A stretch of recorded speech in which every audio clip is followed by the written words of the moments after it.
अस्सलाम वालेकुम, welcome to train your brain. आज हम लेक्चर 5 पढ़ेंगे effective communication of lecture English 201 virtual university का। और यहाँ पर हम सीखेंगे डिफाइनिंग ऑब्जेक्टिव्स। और ये आपको पता होना चाहिए कि डिफाइनिंग ऑब्जेक्टिव्स जो है is most importantly link to audience analysis, जो हमारा लेसन 4 था इसी इंग्लिश 201 का। अगर आपको MCQ आए कि in which aspect defining objectives is linked to and dash, तो फिर डिफरेंट ऑब्जेक्टिव्स लिखे सकते हैं कि रेज्यूमे हो सकती है, ओरल कम्युनिकेशन हो सकती है, बिजनेस कम्युनिकेशन हो सकती है, एंड एक होता है ऑडियंस एनालिसिस। तो फिर आप ऑडियंस एनालिसिस को मार्क करेंगे क्योंकि defining objectives is wholly solely connected to audience analysis.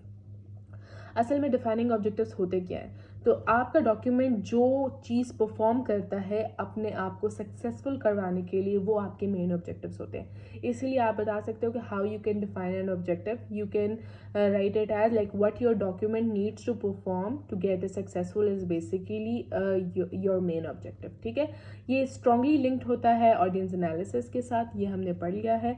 Purpose क्या होता है हमारे पास, और मतलब पर्पसेस हमारे पास क्या आते हैं ऑडियंस एनालिसिस को कंसिडर करते हुए ऑब्जेक्टिव्स को डिफाइन करने के लिए। सबसे पहले जो हमारे डिफरेंट पर्पसेस है, हमें ये पता होना चाहिए कि इस तरह का क्वेश्चन आ सकता है आपके पास, what are the two main purposes of defining the objectives. तो टू मेन पर्पसेस जो हैं वो हमारे पास, एक है एक्सप्लिसिट पर्पस और एक है इम्प्लिसिट पर्पस। एक्सप्लिसिट पर्पस क्या होता है? एक्सप्लिसिट पर्पस वो होता है कि जिसमें कोई भी कंफ्यूजन नहीं हो, विदाउट एनी कंफ्यूजन। तो विदाउट एनी कंफ्यूजन कि जो आपके मतलब ना तो राइटर को कंफ्यूजन हो उस चीज़ के बारे में और ना ही आपके रीडर को कंफ्यूजन हो उस चीज़ के बारे में, और दोनों एक ही चीज़ पर इत्तेफाक करते हों, यानी एक ही मुद्दे पर दोनों अग्री करते हों। डिफरेंट कैटेगरीज होती हैं जो हमारे ऑब्जेक्टिव्स को डिफाइन करने के लिए, इम्प्लिसिट पर्पसेस को डिफाइन करने के लिए यूज़ होती हैं। ये बहुत इंपॉर्टेंट है, ये आपके एग्जाम में भी आ सकता है। जो what are the 4 categories to write a scientific document considering the objectives. तो सबसे पहले क्या है कि आपने प्रोवाइड करनी है इंफॉर्मेशन। आपने इंफॉर्मेशन प्रोवाइड करने के बाद इंस्ट्रक्शन देनी है। सेकंड पॉइंट है इंस्ट्रक्शन। थर्ड पॉइंट है टू परसुएड द रीडर। आपने ऐसी राइटिंग करनी है कि आपका जो रीडर है वो कंपेल हो जाए, जो आप इंफॉर्मेशन दे रहे हैं उसको मान ले कि हाँ जी ये बात बिल्कुल ठीक है। थर्ड है टू इनैक्ट और प्रोहिबिट समथिंग, मतलब इंटरेक्शन के लिए आप एक स्पेस छोड़ते हैं अपनी ऑडियंस को कि वो आपको बता सके कि क्या डिस्कशन करनी चाहिए, क्या इनैक्टमेंट करनी चाहिए, क्या प्रोहिबिशन लगानी चाहिए। ठीक है, अब है points to keep in mind. ये आपने इस चैप्टर में जो मेन कोर है, ये जिससे क्वेश्चन आ सकता है। हम ये चैप्टर जो है 2 पॉइंट्स में करेंगे। हम पहले एक्सप्लिसिट इस पार्ट में पढ़ लेंगे और इम्प्लिसिट जो है वो नेक्स्ट वीडियो में होगा इसके साथ ही। तो आपके इंपॉर्टेंट पॉइंट्स जो है आपने याद रखने हैं वो ये है कि explicit purpose clear in the abstract और इंट्रोडक्शन, यानी एक्सप्लिसिट पर्पस। एक्सप्लिसिट को मैंने आपको बताया विदाउट एनी कन्फ्यूजन, जो पर्पस जिसमें कोई भी कंफ्यूजन नहीं हो वो आपने एब्स्ट्रैक्ट या इंफॉर्मेशन में क्लियर कर देना है। एब्स्ट्रैक्ट आपको पता होना चाहिए, कोई भी रिसर्च पेपर हम स्टार्ट करते हैं तो स्टार्ट में उसका एक एब्स्ट्रैक्ट होता है। एब्स्ट्रैक्ट या तो एग्जीक्यूटिव समरी को भी कहते हैं कि वो पूरे पेपर की एक एग्जीक्यूटिव समरी होती है जिसमें हम स्टार्ट में बताते हैं कि इस पेपर में ये बातें की जाएंगी और इसका ये कंक्लूजन निकलेगा। तो इसलिए ये बात आपने देखना है कि आपने पूरा एक्सप्लिसिटली विदाउट एनी कन्फ्यूजन वो सारे पर्पस को अपने एब्स्ट्रैक्ट में बता देना है, तभी इनकरेजिंग लगेगा एक रीडर को वो रीड करने में। सेकेंड पॉइंट क्या है? Establishing relationship and create trust and credibility. आपने अपने रीडर के साथ जो है रिलेशनशिप बिल्ड करना है, उसके लिए आपने फैक्ट्स एंड लॉजिक्स पे बात करनी है। कोई ऐसी बात नहीं करनी जो सपोजिशन पे बेस्ड हो, कोई ऐसी बात नहीं करनी जिसमें आपको एम्बिग्विटी हो या कोई लॉजिकल बात ही ना हो। आपने रीडर को परसुएट करने के लिए, उसको कन्विंस करने के लिए उसके बीच में और अपने बीच में एक क्रेडिबिलिटी और ट्रस्ट का रिलेशनशिप डेवलप करना है अपनी राइटिंग के थ्रू। तो इस चीज़ को आपने कंसिडर करना, और ये पॉइंट्स आपके पेपर में आ सकते हैं। आपने बता सकना है, ऐसे का क्वेश्चन आ सकता है कि कौन से 2 पार्ट्स हैं जिसको हम ऑब्जेक्टिव्स डिफाइन करने की फील्ड में अपनी राइटिंग में यूज़ कर सकते हैं। तो आपने बता देना है कि एक तो एक्सप्लिसिट पर्पस को आपने क्लियरली ऑब्स्ट्रैक्ट में डिफाइन करना है, दूसरा आपने अपने रीडर्स को परसुएट करने के लिए लॉजिकल बातें यूज़ करते हुए इस्टेब्लिश करना है एक रिलेशनशिप। ठीक है, अब थर्ड पॉइंट जो हम या इसमें पढ़ेंगे वो है कि एक्सप्लिसिट पर्पसेस किस तरह के होते हैं। एक्सप्लिसिट पर्पसेस डॉक्यूमेंट के क्या क्या रिक्वायरमेंट्स होती हैं इसमें। तो सबसे पहली बात, एक्सप्लिसिट पर्पस का मतलब है कि वो क्लियरली स्टेटेड होता है, उसमें कोई कन्फ्यूजन नहीं होती, अंडरस्टूड होता है, ठीक है। इसमें भी यही बातें आती हैं कि स्टार्ट में आपने सबसे पहले इन्फॉर्मेशन देनी होती है, फिर उसको इंट्रोडक्शन देनी होती है, उसके बाद इंस्ट्रक्शंस देनी होती हैं, फिर रीडर को परसुएट करना होता है, उसको कन्विंस करना होता है, और आखिर में उसके लिए प्रोहिबिशन की स्पेस छोड़नी होती है, ठीक है। इस तरह के जो है यूजुअली इस तरह के जो डॉक्यूमेंट्स होते हैं वो इन्फॉर्मेशन प्रोवाइड करने के लिए यूज़ होते हैं, ठीक है। और ये होता है अक्सर लिटरेचर रिव्यू के या फिर किसी भी प्रोडक्ट की स्पेसिफिकेशन बताने के लिए। ये हम लिटरेचर रिव्यू, तो जो रिसर्च पेपर के बारे में थोड़ी नॉलेज रखते हैं उनको इजीली समझ आ जाएगा कि लिटरेचर रिव्यू एब्स्ट्रैक्ट के बाद होता है। यहाँ पर लिटरेचर रिव्यू में ज़्यादातर जितने भी रिसर्च पेपर्स लोगों ने लिखे होते हैं उनसे रेफरेंसिंग ली जाती है, और उनसे इनकी जो मतलब प्रूफ करदा जो एबिलिटीज़ हैं, जो लॉजिकल बातें हैं, वो स्टेट की जाती है और उनको रेफ़र किया जाता है, ठीक है। स्पेसिफिकेशंस क्या होती हैं? स्पेसिफिकेशंस किसी भी प्रोडक्ट की ले सकते हैं कि ये प्रोडक्ट में इतने इतने स्पेक्स हैं, ये चीज़ें हैं, इस क्वालिटी की बनी हुई है, वो सारे मिलीमीटर्स एंड एवरीथिंग डिफाइंड होती है, फुल इंस्ट्रक्शन जिसमें किसी किस्म की एम्बिग्विटी या गलती नहीं होती। स्पेसिफिकेशन, इस तरह की राइटिंग को भी हम explicit purpose of a document में कंसिडर करते हैं। क्या क्या सेक्शंस इसमें कंसिडर करते हैं? इसमें सेक्शंस होता है, एक बैकग्राउंड होता है, हमें प्रॉपर बैकग्राउंड देना पड़ता है, ठीक है, कि किसके बारे में हम बात कर रहे हैं। थोड़ी सी थ्योरी दे देंगे, थोड़ी सी थ्योरी में कि ये चीज़ इसके अंदर है, और या इसका ये थ्योरी आप थोड़ा सा रिकमेंडेशन भी ले सकते हैं डिफरेंट और जगहों से कि ये यहाँ भी यूज़ होता है, ये और इस तरह की एक्स्ट्रा बातें, ठीक है। कौन से मटेरियल्स यूज़ किए गए हैं, थोड़े से मटेरियल्स लाइक आपने इस चीज़ को यूज़ करने के लिए कौन सी मेथडोलॉजी यूज़ किया है, कौन से सॉफ्टवेयर यूज़ किया है, मैटलैब यूज़ किया है, कौन सा आपका जो पाइथन, कौन सी लैंग्वेज यूज़ की है, सब कुछ आप जो है इस मटेरियल्स वाले पोर्शन में बताते हैं, ठीक है। थोड़े फिर उनको इम्प्लीमेंटेशन के बाद जो उनके रिजल्ट्स आए वो डिस्कस करते हैं, और टेबल्स आखिर में बताते हैं, रेफरेंसिंग शो करते हैं, और टेबल्स जो यूज़ हुए होते हैं, जो आप लोगों के ग्राफ्स होते हैं, वो आप यहाँ पर एंड में बताते हैं।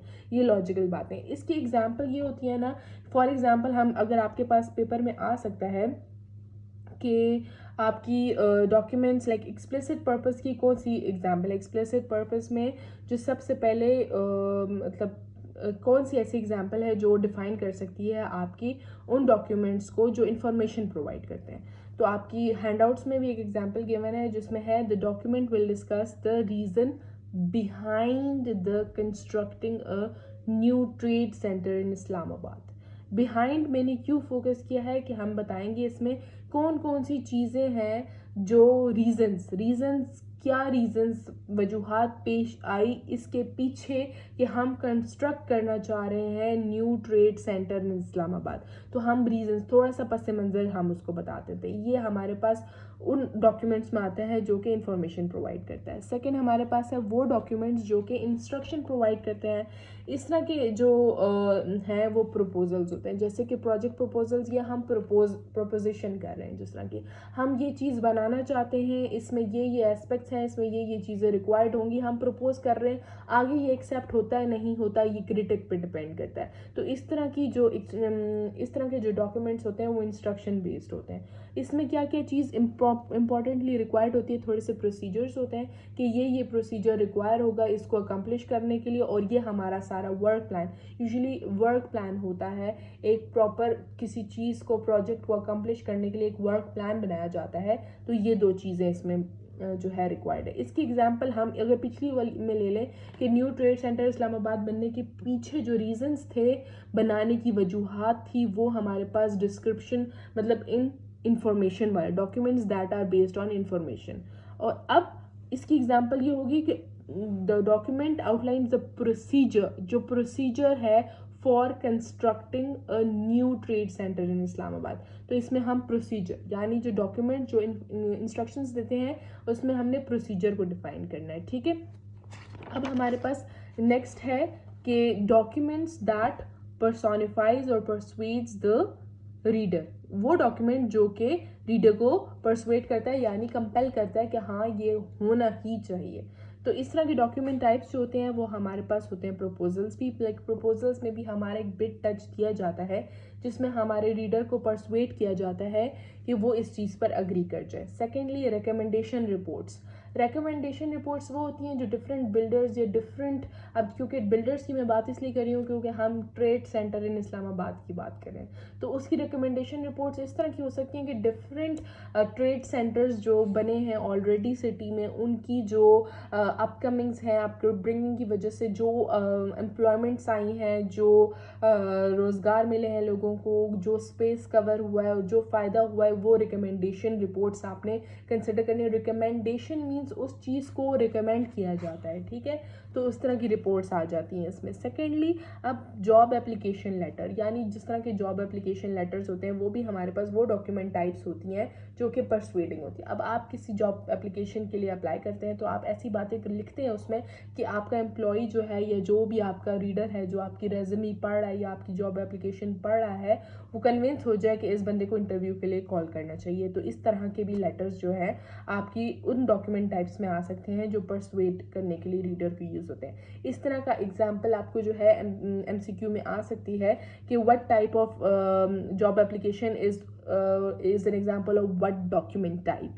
तो आप उसमें जॉब एप्लीकेशन में लिख सकते हो कि परसुएड, मतलब ब्लैंक में परसुएड आएगा, परसुएड द रीडर, ठीक है।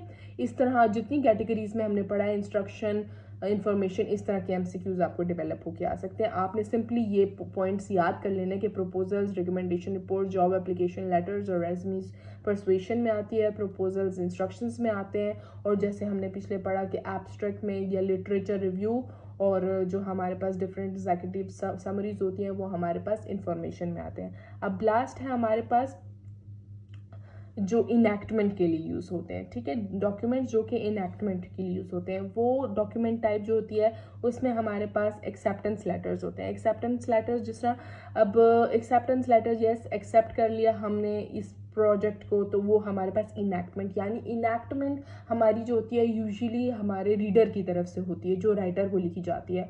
तो रीडर की तरफ से क्या रिस्पॉन्स आया वो लेटर हमारे पास जो है उस डॉक्यूमेंट टाइप में आता है जो इनैक्टमेंट में यूज़ होता है। तो ये आप कंसिडर करें, ये बात आप मेमोराइज कर लें कि acceptance letters enactment enacting document type में आता है। इस तरह रेगुलेशंस, रूल्स और रेगुलेशंस जो होती हैं वो भी हमारे पास ऐसी होती है परफॉर्मा जिसमें चेंजिंग्स भी डेवलप्ड होती हैं और लोगों की जो है ईज को देखते हुए वो रखा जाता है, ठीक है।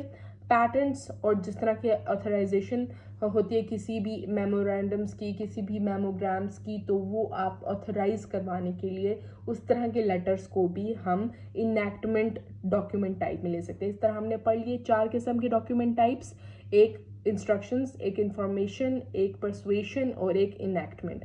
आप ये याद कर लेंगे, बिल्कुल मेमोराइज कर लेंगे कि इनैक्टमेंट में ये 4 आ गए और जो प्रपोजल्स वाला है, जो परसुएशन वाला है, उसमें ये 4 आ गए, ठीक है, ये 4, ठीक है। इससे पहले जो हमने अभी डिस्कस कर लिए थे इंस्ट्रक्शन में कौन से थे और इन्फॉर्मेशन में, सिर्फ इस टॉप मतलब जो इस चैप्टर में 2 चीज़ें इंपॉर्टेंट हैं, आप अपने एग्जाम के लिए कर लें तो ये काफ़ी होगा। ये 4 पॉइंट्स आपने मेमोराइज करने हैं और इम्प्लिसिट के लिए हम थोड़ी सी एक एग्जाम्पल पढ़ेंगे जिसमें थोड़ा सा ओवरव्यू करेंगे, वो नेक्स्ट लेक्चर में इंशाल्लाह आपको आसानी के साथ हम समझ लेंगे।